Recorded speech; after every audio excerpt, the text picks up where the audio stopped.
Okay, welcome to this video. It's the first video in my little series on quadratic functions. So what do we know already about functions and equations? We probably know about linear equations, and these equations on the screen are all examples of linear equations. And if we took the time to solve them, we would find that there's only ever one possible value of x, in each case the unknown, that would actually make the equation true. So even if I take one of them, the blue one at the side, 3x minus 2 equals 7, if I add 2 to both sides, I would end up with 3x. The 2's negative 2 and positive 2 are the inverse of each other. They cancel each other out. 7 plus 2 is 9. I can divide through by 3 on both sides, which the inverse of multiplying by 3 is dividing by 3, and we get x equals 3 as our solution. There only is one number you can substitute into that equation to make the answer 7. Okay, we call these linear equations because of the fact that they form the equation of a line. They are represented by straight lines. We'll get onto that in a little bit. But the question is, what about other functions? So this is a linear equation. It says whatever goes in, you add 8 to it, and that's the number you get out. So in other words, we're saying that the function f of x is equal to x plus 8, or y equals, if we're talking about on a graph, y equals x plus 8. That's the instruction for this function. So if we were to look at some values that go in, values for x, we can see that if 2 goes in, add 8, you get 10 out. No difficulty there. 5 goes in, add 8, you get 13 out. 9 add 8 is 17, and so on. And even if negative numbers go in, we add 8. Negative 2 add 8 is 6. Negative 5 add 8 is positive 3. Negative 9 add 8 is negative 1. Okay? So we can see here that we could solve any equation of the form x plus 8 equals an answer. So x plus 8 is equal to one of the output values. Say let's pick 13. Then, of course, if I solve that equation, I would have x is equal to 5. And what we've done in this case here, we've gone from 13. We've done the opposite operation, which is subtract 8 instead of add 8, and we get back to the start, which is 5. If I took a negative output value, x plus 8 is equal to negative 1. Well, we still subtract 8 according to our rules of solving equations. They cancel out, and we're left with x is equal to negative 1 minus 8 is negative 9. And for sure, we've just demonstrated that when we solve an equation, we work back to the number that went into the function, or the starting value, and that's fine.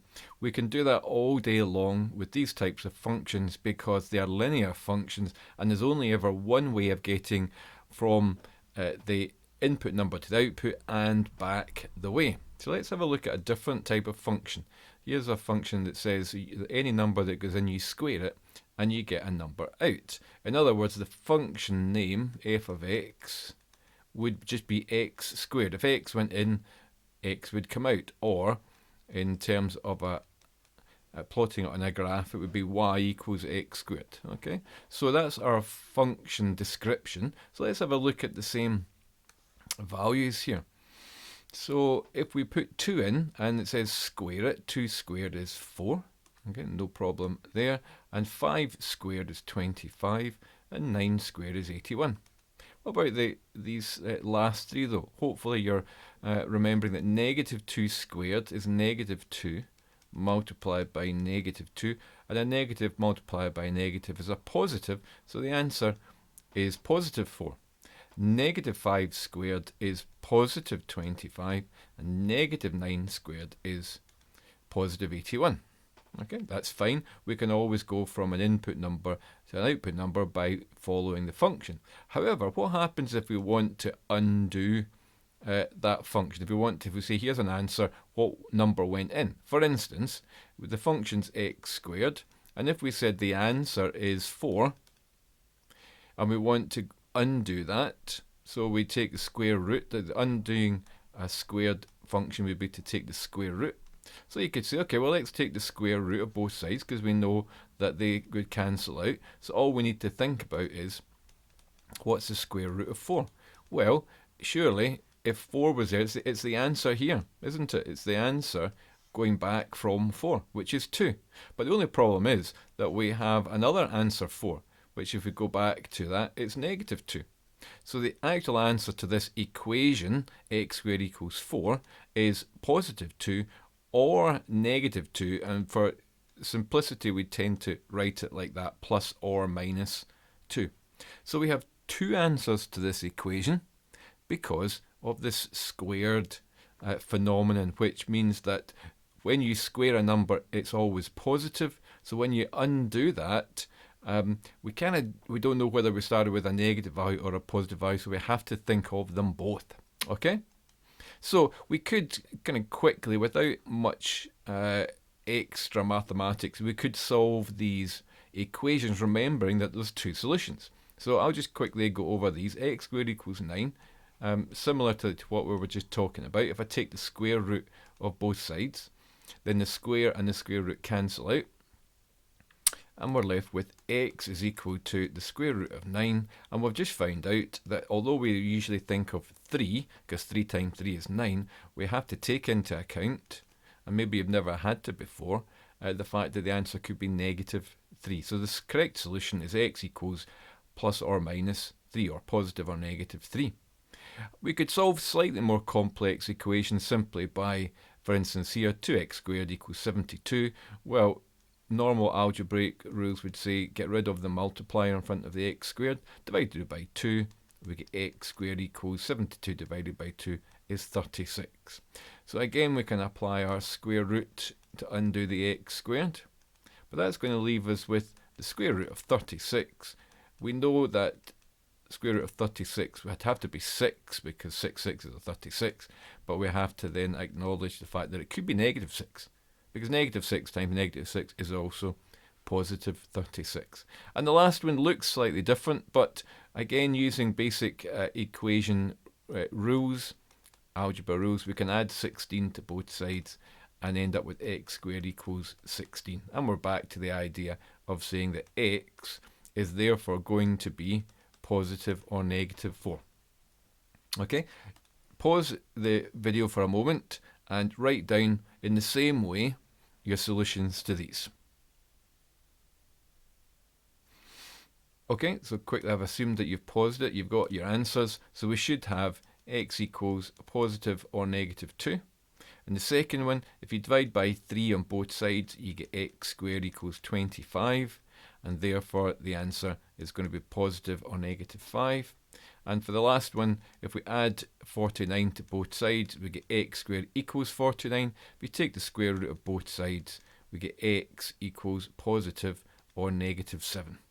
Okay, so some of these equations we can solve without much more algebra than just understanding that the square root of a number is going to be positive or negative. However, what we're going to have a look at is solving equations that have a complication in it, and that is where not just x squared equals a number, but x squared plus another value of x plus a number. Okay, so in other words, we're trying to solve an equation look like this. Remember that the solution to an equation is simply a number that works. If you substitute it in and you get the answer.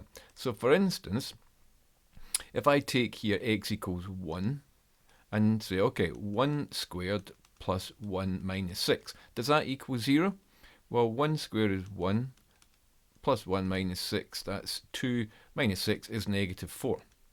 Clearly that's not equal to 0, so to x equals 1 is not a solution. What about x equals 2? Well, 2 squared plus 2 minus 6 equals 0 is, oops, we don't know it's equal to 0. 4 plus 2 minus 6, 4 plus 2 is 6 minus 6, it does equal 0. So that means that x equals 2 is a solution. Now we know that equations that have got a squared term will have two solutions. We've just found that out. There's more than one solution. So would it be fair would it be correct to say that the answer straight away is just plus or minus 2, just like in the previous examples where we can say that it's just the same number but positive or negative? Well, let's check for x equals negative 2. So that would be negative 2 squared plus negative 2 minus 6. So negative 2 squared is 4, minus 2 minus 6. Well, that takes us to negative 4. And that's not a solution. So in this case, the answer is not the same as the positive one, just negative. If you have a look and see, can you think about what the other one is? You could pause it for a moment and see if it's one of those three. Which one is it? Okay, the answer is actually negative 3, because negative 3 squared plus negative 3 minus 6 is 9, minus 3 minus 6 is equal to 0. So our two answers are those. Okay, so I would write that down as, I would write the word solution, and I would put my answers together, x equals negative 3 or x equals 2, because I usually arrange them in numerical order. Okay, so this is an interesting development here, where we've got an equation which we can there's more than one answer. Now you notice that I just did trial and error here. I didn't actually come up with an algebraic method to solve it as we have with linear equations. I was just picking numbers and trying them out. You can do that, but quite often it would be a very difficult and long process. So can we work out a method using algebra? The answer is yes. But first of all, a wee quick quiz. What can you say about this calculation? I'm thinking of two numbers. I'll call one A and I'll call one B, because they're a mystery just now. And we multiply them together and the answer is 0. Okay, what can you tell about A or B, or maybe both? Well, if you said that one of the numbers has to be 0, then you're absolutely right, because when we're multiplying, in order for the answer to be 0, one of them is going to be 0. It doesn't matter if the other is 1 or 5 or 50 or a billion. If the other number is 0, the answer is going to be 0. It could possibly be that both of them are 0, okay? But we certainly know that at least one, and we can say either A equals 0 or B equals 0. Remember that, because we're about to use that particular fact. Okay, so we're going to introduce the algebraic way of solving one of these equations. Now, we talked about quadratic. I haven't even introduced the word quadratic yet. So let's do it. Quadratic. These are quadratic equations. Why are they quadratic? Because the Latin for quadra is Latin for square. Simple as that. Okay, and an equation or a function that's got a squared term in it is therefore called a quadratic equation or a quadratic function. Okay, that's the Latin lesson over. So watch this. In order to solve it, we're going to have to introduce something that hopefully you've learned already, otherwise we're in trouble, and that is factorizing. There are three types of factorizing: common factors, difference of two squares, and what I call trinomial factorizing. Okay, so here we've got on the left hand side we've got an expression x squared plus 3x that we're going to factorize, and in this case it's a common factor because there's a letter x is common to both of these terms. So I'm going to write that as x multiplied by x plus 3 still equal to 0. Okay, this is not a lesson on factorizing, so I'm hoping that you understand what I've just done there. I've taken a common factor of x and then worked out in the bracket what would be left. X times what is x squared, x times what would give you 3x, and so here we have it. Now in the previous screen we said if you know something multiplied by something else and the answer is 0, what do we know? Well, either one of the first number has to be 0 or the second number has to be 0. So remember that the number x is multiplying out front. So we're saying that x times x plus 3 equals 0. So either, this is the key bit of logic, either x equals 0 or x plus 3 equals 0. And what that gives you are two tiny equations. In fact, one is solved because that's one of the answers. And x plus 3 equals 0. If I take 3 away from both sides, I get x equals negative 3. Or what's the missing number? What plus 3 equals 0? X equals negative 3. So my solutions to the equation x squared plus 3x equals 0 are x equals negative 3 and x equals 0. I've got two solutions, and if you check by substitution that 0 squared plus 3 times 0 is 0, but also negative 3 squared is 9 plus 3 lots of negative 3 is take away 9 equals 0. Okay, you have a go at x squared minus 5 equals 0. Pause the video, try and write your solution, and then see if it works for you. Okay, so here's what we should be doing. X times x minus 5 equals 0, common factor. So either x equals 0, that's the first number, or x minus 5 equals 0, which is the second number. We can solve that. X equals 0 is already an answer, so x equals 5. So my solutions are x equals 0 or x equals 5. Great, well done if you got that. Second attempt here, still common factors, but a wee bit more complicated because I've got number factors too. Let's bring up the page.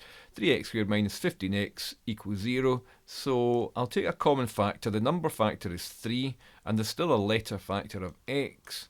So that's my common factor. What's left? X minus 5. Okay, still equal to 0. If two numbers multiply together to give you 0, then either the first number equals 0, 3x equals 0, or the second number equals 0, x minus 5 equals 0. So this time 3 times x equals 0, so 3 times, it has to be nothing, isn't it? It's still 0. And the second one, add 5 to both sides, or what, take away 5 equals 0. It's got to be 5. So my solutions are x equals 0 or x equals 5. And remember, that means that if you substitute either of those numbers into the original equation, they'll give us 0 as an answer. Lastly, you have a go at this one here. 2x squared plus 8x equals 0. Pause the video, try it. I'm about to go over it. Okay, common factor would be 2x. That leaves us x plus 4 equals 0. First number is either 0 or the second number is 0. Solve. If 2 times something is 0, it's got to be 0, and the other one's going to be negative 4. So my solutions are x equals 0 or x equals negative 4.